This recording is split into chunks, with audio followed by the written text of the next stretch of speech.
One. Hey, it's Andrew Pike from Roller Page Atlantic and the Pike Group. So here we are. I think it's video number 3, guys, that we got together. And oh, it's 2. Okay, you're 2, but Blake, you're 3, right? So you know, the real estate seems to be the topic almost at every conversation that's happening today. And I'm always amazed when I hear, you know, what's happening in other parts of Canada. And even when I do it locally here, because we all have, you know, different sectors of the market that we work in. So today I have these 3 great guys again. And Darren, go ahead and introduce yourself. I mentioned last time, I mentioned who I was, but not even like who I work with. So, which was kind of funny. So again, I'm Darren Langille. I'm one of the founders of a company in Calgary, Alberta, and around called Redline Real Estate Group. And like David, we have multiple locations. I've got one in Ontario, and we're opening in BC here shortly. Oh, wow. Whereabouts? We're going to be in the Kootenay board, in the Kelowna board, and likely the Vancouver Island board. So nice. When are you coming out east? That we haven't opened the discussion about yet. And yourself, Blake? Blake Roberts, Blatant Advertising behind me, 97 Way Home Real Estate Group, EXP Realty in Kelowna. We need a boutique brokerage here, David. You'll do well, or Darren rather. Well, there you go. Yeah, there's a need for it here, for sure. And you know what? And between you and Jeff, like, you guys must be awesome to work for. We're putting it in your head. There you go. And David, we don't have you live, but that's okay. Yeah, my apologies. I am live. I'm just not live. That's okay. So my name's David Anderson. I'm the owner of Red and White Realty, currently in Ontario, Alberta, Saskatchewan, Nova Scotia, and just got our license in New Brunswick. So we're expanding as well and looking forward to the chat today.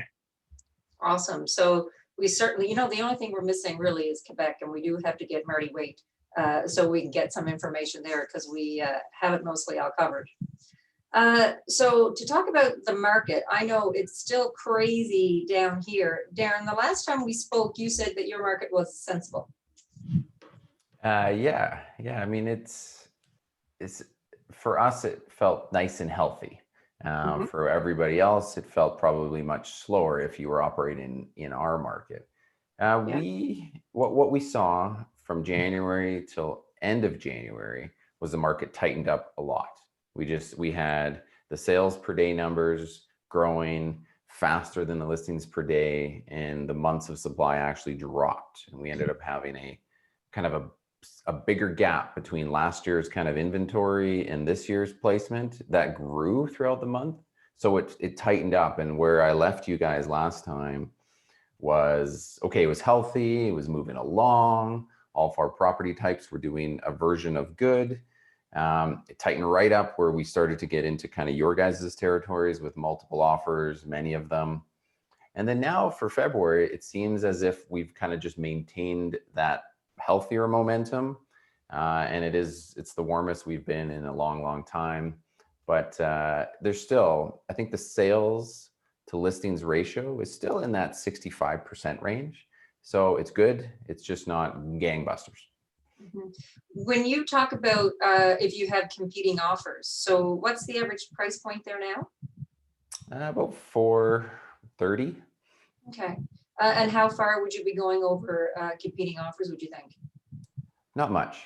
No? I put 3 deals in contract last week personally. One in multiples still went below list price. The other one in multiples went just below list price. Wow. But then again, well-priced places that are like even maybe subject, you know, in a hyper local area with way less on the market, you'll see that bounce a little bit above, but we're not talking 15, 20, 30% above. We're talking, if I would have paid $420, it maybe went for $440. You mean, like, not a massive adjustment.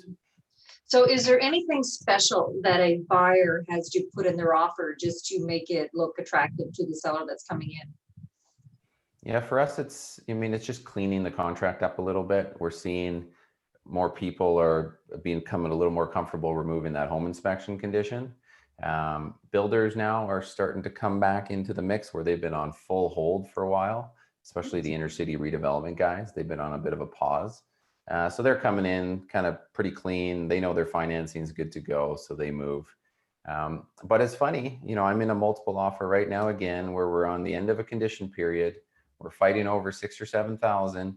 The buyers are going to walk away instead, and then we've got a backup offer coming in behind it.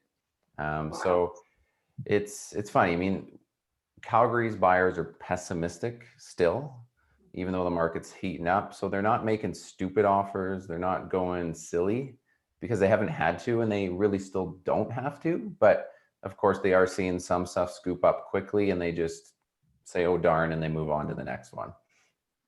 Do you have much new construction in your area? Yes. And what do you mean by that? Do you mean kind of suburb expansion, or do you mean Yeah. inner city? Residential, Yeah, either. yeah. I mean, we've got some major builders that just continue to flog expansion. I mean, Calgary's got a footprint like Manhattan, so it just continues to sprawl for a million people. So we do see that, and there's new communities being added all the time. They're back going. Their land sales are going quite nicely and steady, and that's something they haven't had for many years. It's been much slower, so they're happy. But again, you're not seeing phase 1 to phase 2 to phase 3 price jumps. You're just seeing, if anything, it's 5K on a lot or 10, not 30s and 40s that I think some of you guys see as these new phases get released. It's not like that. Oh, it's been every other day, I would say our construction prices are going up here. And where we were at, let's say 6 to 8 months to build, we're now at 10 to 12 months for a build. And the builders are having to put in a buffer because of supplies are always, the prices are always changing. And it's difficult for builders because at the end of the day, when you get that house built, 10, 12 months later, I would say your margins are pretty slim, which is very, very unfortunate because again, it's the world that we live in, right? Interesting. Yeah, we're probably not feeling a ton of that where it's really adjusting it the same way you guys are, because it's just not absorbing through that fast. So I think our builders can kind of just plan it out. And I haven't heard of people getting delayed yet. I have a client's closing June, and everything's on track for the normal set period. Nice. No, it's not here at all. Blake, last time we talked about, you said buyers were really struggling in your market. Is that still the case now? Like, how are things changed? It's still a real seller's market here. I'm not even going to talk about how much property is selling over list price and things in some cases, just because it's funny. We talked about this in a Facebook group here. It's confusing because you may see something sold this much over list price, but the realtor underpriced it to get a bidding war. So it's not a real number. So I mean, yeah, it is what it is, and I got a little vocal in a couple of groups. I think actually one of them was a Canada-wide group that I think our industry, we've got to be careful posting, bidding wars this much over list price, because we're agents for our masters, right? Their principals, whether that's sellers or buyers. And I think in my mind, boasting of something selling over list price, that's arguably hurting our buyers as well and causing a bit of a frenzy. So here's my soapbox a little bit. Let's just That's okay. represent our buyers. I guess where I'm really going off on a tangent. I wasn't planning on this, but it's funny. We're putting posts out about sold this much over list price. If and when markets inevitably slow down, and Darren, you're crawling out of this, do we see realtors posting, hey, prices are down, buyers are capitalizing on sellers losing their homes? We don't do that kind of messaging. So let's be a little careful about the prices. Again, It's not always accurate too if something's underpriced to create that bidding war. Right. Yeah, what I've been doing now, so doing this now for 11 years, I've been struggling with pricing a home and then even trying to offer on a home. So I know when I'm going into a listing presentation, I am running off every home, let's say within the price point where I think they are. And I'm running a stat to show them, okay, this is how many houses have sold over asking right in your immediate area. And this is what they're selling over in your immediate area.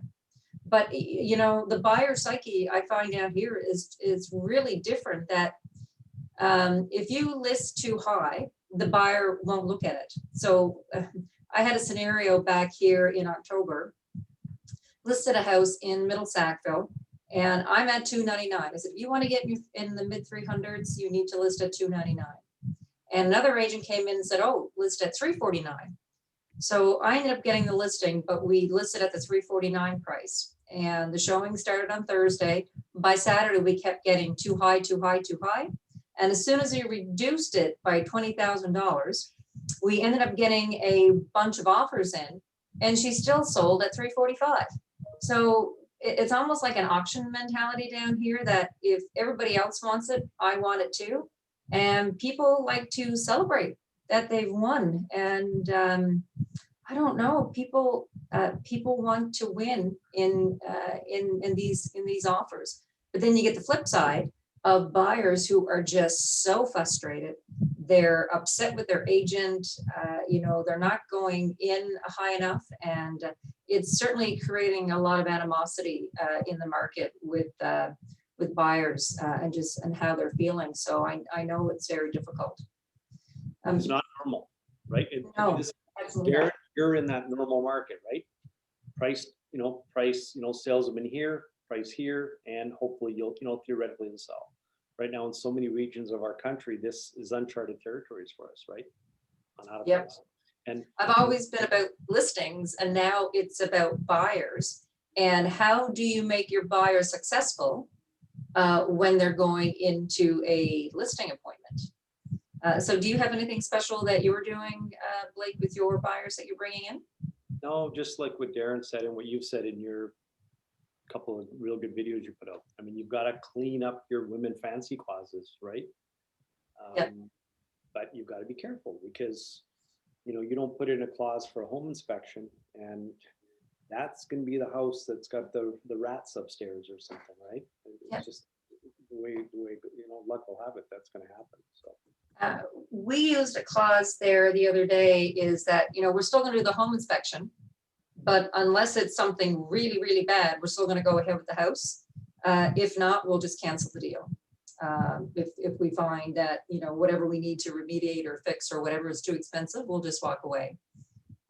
Because the buyer needs to sell, the seller probably has another 2 backup offers.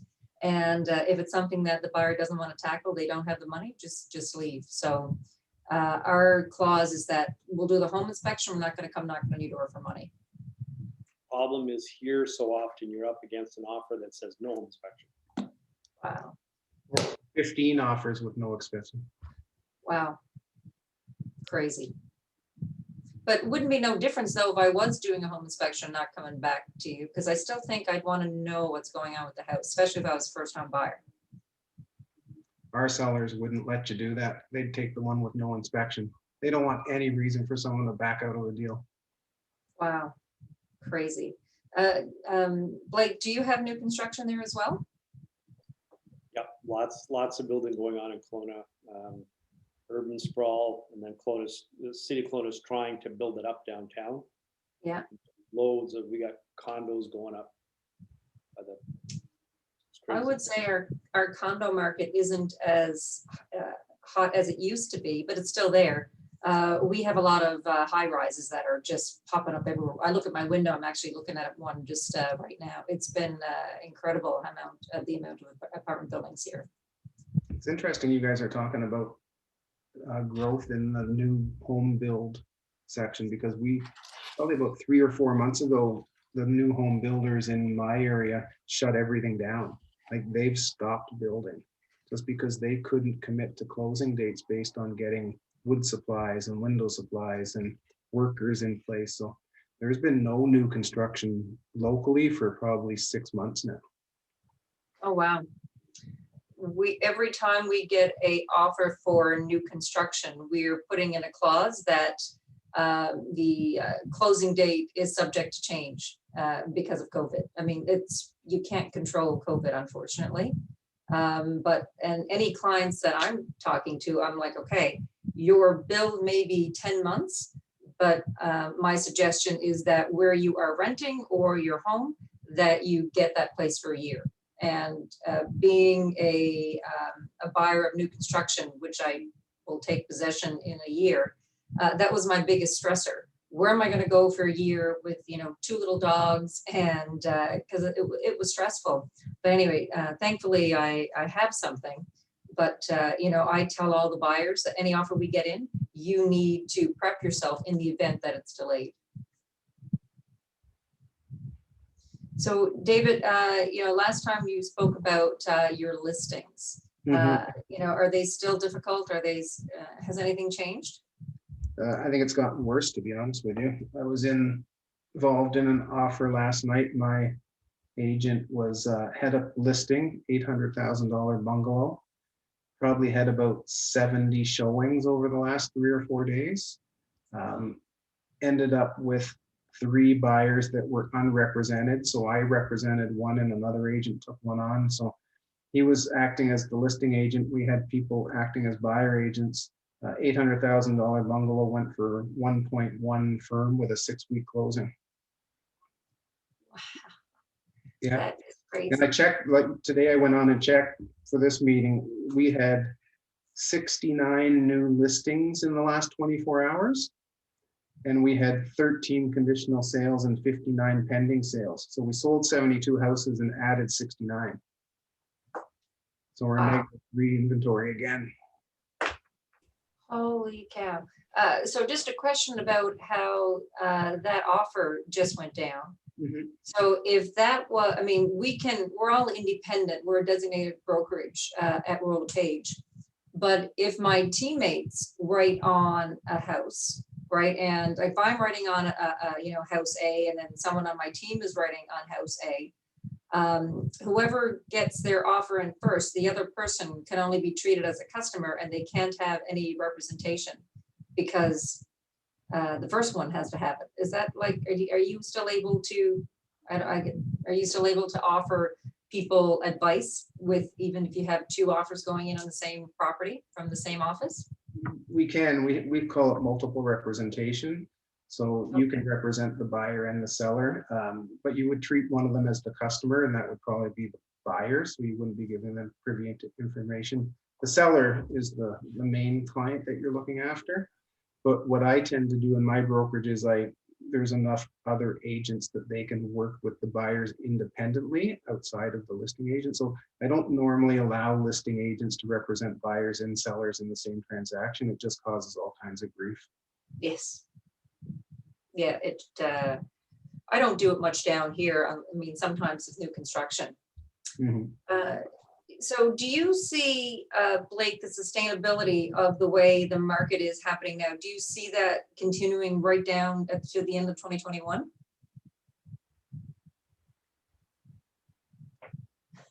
I know. I don't have a clue. Yeah. And we were talking about this again in a group. We were talking, how do you counsel buyers? What advice do you give them, especially first-time home buyers? Because I'm so afraid of somebody overpaying, right? And define overpaying. But as one friend, Govind Saran, he said, maybe this is just going to keep going forever now in Kelowna. Forever, whatever that means. But as I'd mentioned before you turned the recording on, in our city, for example, we've always said that Kelowna is kind of that gem. It's the Palm Springs of the North. That some people, maybe the world's found out of this. Maybe we're in our new normal. So yeah. I don't know if it's going to continue. It certainly is hard to say. And I was talking to Darren before you guys came on. And so we know that our buyers are going to overpay.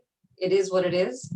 But in the event the market did change, I think what's important is that the house that you help someone buy is going to be marketable when or if the market shifts, because it's, being predominantly a listing agent, when I go in and it appears as though the buyer agent didn't give the buyer at the time any advice to a long flag lot, or a house is on a cliff, and or there's no yard. Like those things do make a house more difficult to sell. So you're overpaying, but let's get you a good house. But that's the thing, right? There's overpaying and, excuse my language, buying a shitty house. They're two different things, right? If a house is on a cliff, it's just a piece of garbage, like, you know, something wrong with it. But let's say it's a good house and the price is, let's say you think it's, or we think it's 10% more than it should be. And we may think today they've overpaid, and in 3 months might turn out they did. But it could keep doing this, and then they didn't overpay. Yeah, oh, absolutely. So scary right now. I guess, Darren, you've seen this before, right? Alberta goes through this, right? You know, their market's always been so volatile. It wasn't that long ago, Calgary was their average sale price was a little bit more than Kelowna's. Now it seems like we're double Calgary. Yeah, we're sitting with, just past 2013 prices right now. So, I mean, we've just been flat. 2014 was our peak. We're not quite there, but it's looking like we're bumping up a little bit because of this latest trend where we're pushing up back to like post, previous peaks. Not the apartment market though. It's still considerably behind, 15% behind probably those kind of peak numbers back then. But again, we follow oil so much, right now we're sitting above $60 oil. With the world coming back on, if that gets back up to 70, I mean, you'll see some extra health to our market that will maybe cause a continued kind of slight trajectory upwards that we haven't felt for a while. Don't really know, but I do think with oil price trending and oil consumption going back up worldwide, regardless of all the BS from our national governments and infighting between provinces, there's still going to be enough energy benefit to Calgarians and Alberta's market as a whole, which then drives parts of your market, right? So, would it be a true statement if I said, as the vaccines roll out, consumer confidence will be there, and potentially more people will list their homes, and the competing offers won't be as aggressive? Would that be a fair statement? Anybody? I think that's true. I think that there is some people aren't listing in their houses because they have nowhere to go, or the fear that they don't have anywhere to go. So if there's more listings, that opens up opportunities for people that want to sell their home, the opportunity to buy a home. Where there's no shortage of buyers right now. We have way too many buyers. So the reality is, until we get more listings, and if that's because it's being stopped because of fear, then I think that when we get the vaccine rollout and people are more back to normal, if you want to call it that, then increase will happen. But I think it's going to take a long time to get back to the volume of listings that we had 2 years ago. Like, we're so low, it's going to take another 2 years to get back up to normal volume again. Yeah, we're sitting at, I remember working in markets like 18 months of inventory, and now we're at 1.2. It's the biggest challenge I think I've faced in my real estate career, but I like it. I mean, it's certainly given me an opportunity to grow as an agent and, just try to come up with another way to win, right? We currently have 3 weeks of inventory. Wow. We're at 4 and a bit. It's crazy. Well, guys, I think that's it. That vaccine thing's interesting because, I mean, the vaccine's one thing, but it's what economic fallout have they had in their jobs, right? So, I mean, sure, you get the vaccine and your mom gets the vaccine and everybody feels they're a little safer. Doesn't mean your economic stability is ever stronger to go out and purchase that, right? So that I think, again, is going to temper it. And we have yet to see the full downside, I think, to all of this from an economic standpoint. So I meant just to go there, but I'm going to ask another question. So what do you think is driving the consumer? Is it because, so the buyer consumer, is it because now they're not working, in the office buildings, they're working from home and they need more flex space? I mean, everybody can't need office space who's buying houses. Or is it because they're able to save more money because they're not out spending at restaurants or the way they were? What do you guys feel is the drive? I think those are all factors, right? The saving of money because they're not spending it. The low interest rates are a huge driver. And as long as they stay below 2%, there's going to be people that can afford more monthly payments. It's sort of like when I was 25 years old and I wanted a car. It didn't matter what the car was as long as the monthly payment was $200, right? So I think some people are looking at what can I afford monthly and calculating that out and saying, okay, I can afford $1,500 a month for a house. What can I buy, regardless of the price of it, right? But yourself, Darren, what are your thoughts? I mean, I think there's also a lot of people doing lateral moves. Usually you move and you're moving up 30-40% in house price as we graduate through life, right? Bigger houses, bigger things. But I think people are doing lateral moves. So it just doesn't mean I'm moving because I'm getting better at life and I have more money at my disposal. It just means I'm adjusting my life. So I think we're seeing a lot of that because, of course, you go from the core and you go outside the city, you get more space to deal with life in the pandemic, but that doesn't actually mean more money, right? Sometimes it does, but it doesn't always mean, especially in our market, which we haven't seen kind of appreciate for a while.